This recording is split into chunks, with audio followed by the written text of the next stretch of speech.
Untuk mencegah terjangkit rabies, Kepala Dinas Pertanian dan Perikanan Kota Palembang, Sayuti, mengimbau masyarakat para pemilik hewan penular rabies atau HPR seperti anjing untuk segera memberikan vaksin anti rabies kepada hewan peliharaan.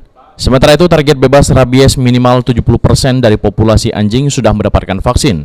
Sedangkan di tahun ini baru 1.000 hewan divaksin, dan Sayuti mengakui kendala saat ini masih kurangnya pendataan jumlah warga yang memelihara hewan kategori rabies ini. Namun petugas di lapangan terus berupaya mencapai target 70% anjing sudah divaksin, karena petugas datang langsung ke rumah warga untuk memvaksin hewannya.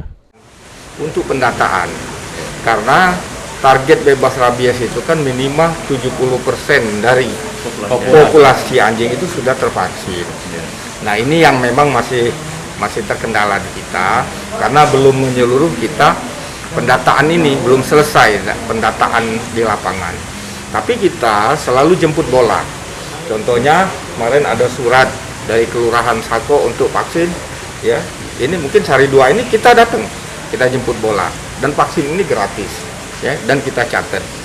Alhamdulillah setiap tahun itu rata-rata di atas 1.000 yang sudah vaksin, Pak. Baik.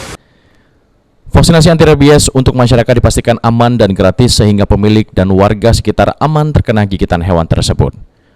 Abidin Riwanto, PAL TV.